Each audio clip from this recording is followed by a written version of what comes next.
তবে ছিলে নিয়েছি। এরপর আমি ব্লেন্ডার জারে সেদ্ধ 2টো ডিম দিয়ে দিচ্ছি। দিয়ে দিচ্ছি 3টা রসুনের কোয়া, সামান্য পরিমাণ লবণ দিয়ে দিচ্ছি। দিয়ে দিচ্ছি 2 টেবিল চামচ চিনি। আপনারা যেমন মিষ্টি খেতে পছন্দ করেন সেই অনুযায়ী চিনিটা দিয়ে দিবেন। আর দিয়ে দিচ্ছি হাফ কাপ পরিমাণ গুঁড়ো দুধ। গুঁড়ো দুধ দেওয়াটা একদমই মিস করবেন না। মেয়োনিজ তৈরিতে এই গুঁড়ো দুধটা ব্যবহার করলে আরও বেশি মজা লাগে খেতে। দিয়ে দিচ্ছি হাফ চা চামচ গোলমরিচ গুঁড়ো। গোলমরিচ গুঁড়োটা একদমই সামান্য পরিমাণ দিতে হবে। এরপর দিয়ে দিচ্ছি হাফ কাপ পরিমাণ সয়াবিনের তেল। দিয়ে দিচ্ছি কেটে রাখা লেবুর রস।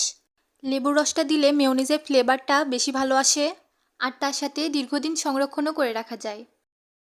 দিয়ে দিচ্ছি 1 টেবিল চামচ ভিনেগার, যার জন্য মেয়োনিজটা অনেক দিন সংরক্ষণ করে রাখা যাবে। আমার সবগুলো উপকরণ দিয়ে দেওয়া হয়ে গেছে। এরপর আমি এগুলো ব্লেন্ড করে নেব।